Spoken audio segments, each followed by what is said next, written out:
Stoic Empire. You who live in the year men now call 2025.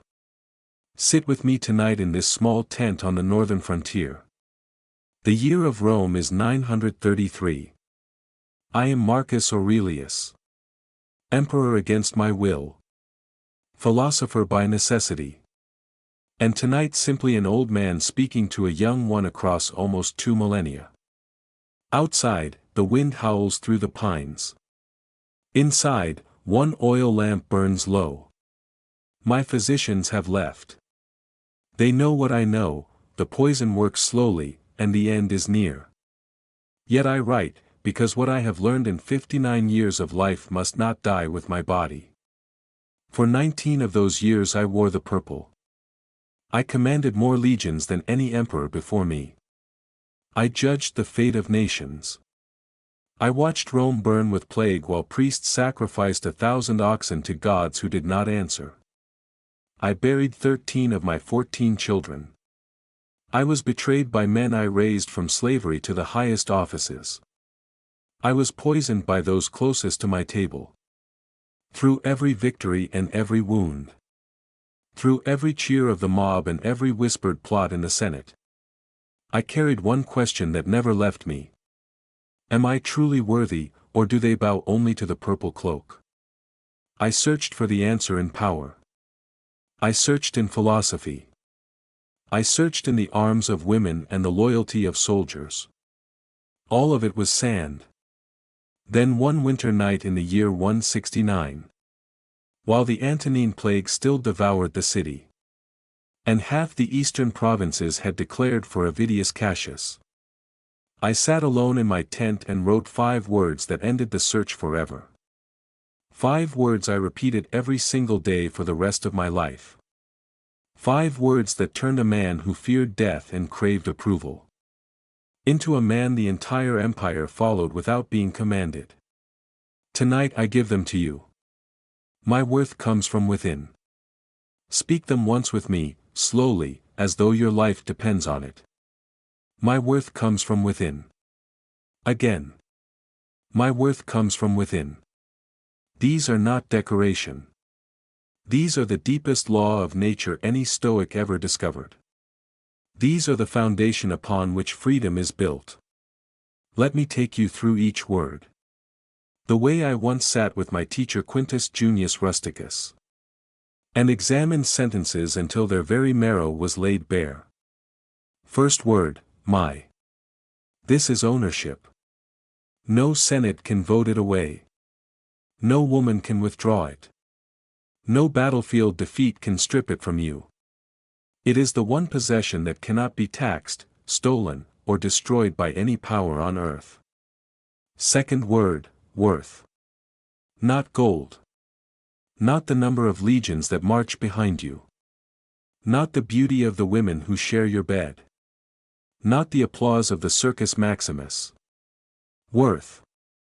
The silent, unshakable knowledge that you are enough. Even if tomorrow the entire world rises against you. Third word, comes. It is not given. It is not waiting in another person's smile or scorn. It is not earned by external achievement. It rises.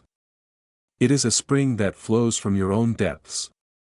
The way the Tiber flows from the Apennines whether men praise it or curse it.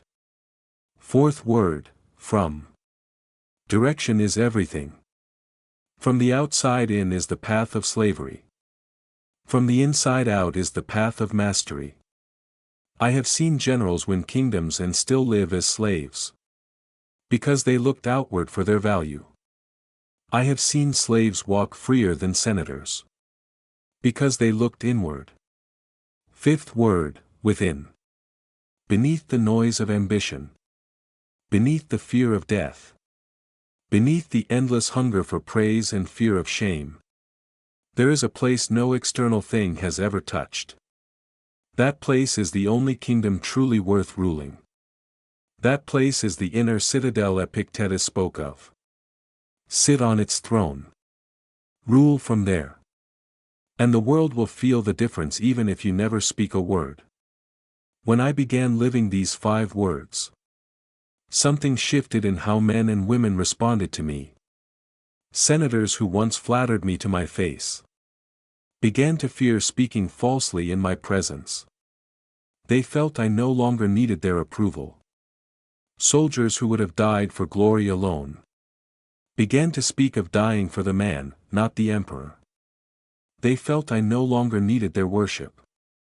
Women, the most beautiful in the empire, stopped trying to seduce me with their bodies and began trying to understand the calm that no pleasure could disturb. They felt I no longer needed their validation. I did not become louder. I became quieter. My voice settled into a lower register. My silences grew longer and more comfortable. And the space around me filled with a presence I never demanded. Let me tell you how I used these 5 words in the darkest moments of my reign. In the year 166, the plague entered Rome. 2,000 died in a single day. The streets stank of unburied corpses. People sacrificed their children to gods who remained silent. Every night I walked the city in disguise to see the truth with my own eyes. Every night I returned to the palace and repeated, "My worth comes from within." And I found the strength to rise the next day and do what duty required. Without despair, without self-pity. In 175, Avidius Cassius declared himself emperor. 3 provinces followed him. Many of my closest advisors urged compromise. I stood on the palace walls at dawn, looked toward the east, and said the 5 words silently. Then I put on my armor and marched.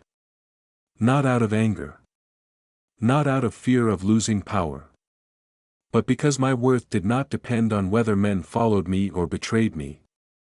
In 178, on this very frontier where I now write, my body began to fail. The pain was constant. The physicians lied to my face. My wife Faustina had been dead 8 years. My surviving son Commodus showed every sign of becoming the very tyrant I feared. Every night I wrote these words by lamplight, knowing I would soon join my ancestors.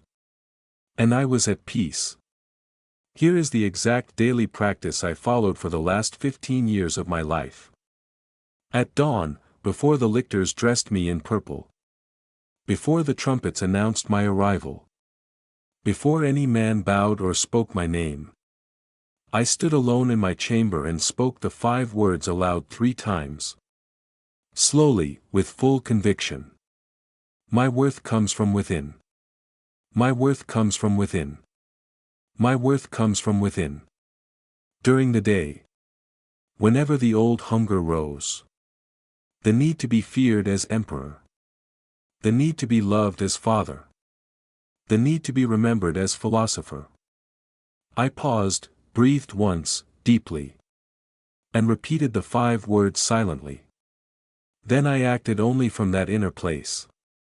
At night, after the day's reports, audiences, and betrayals, I wrote in this journal one action I had taken that came purely from duty and reason, not from desire for praise or fear of blame.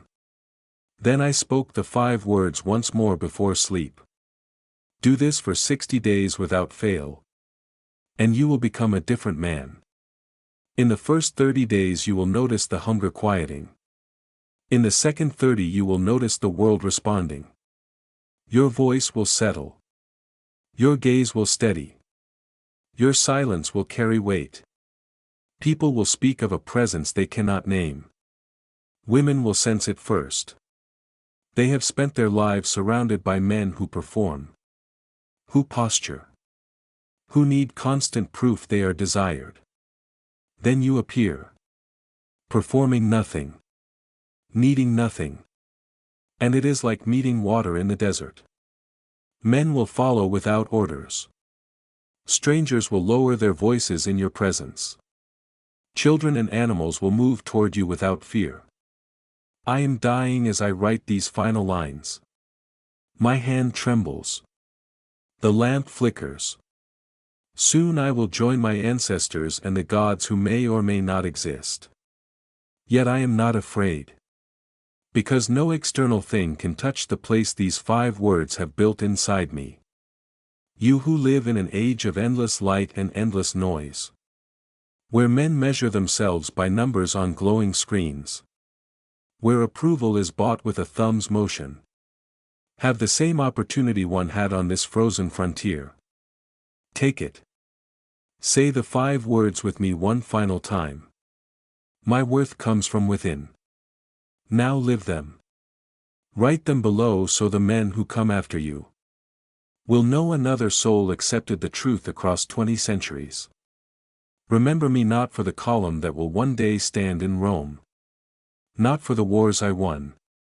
Not for the books I wrote. But for the 5 words I leave you tonight. You do not need the world to complete you. You only need to return to the place you never truly left. I, Marcus Aurelius, have spoken.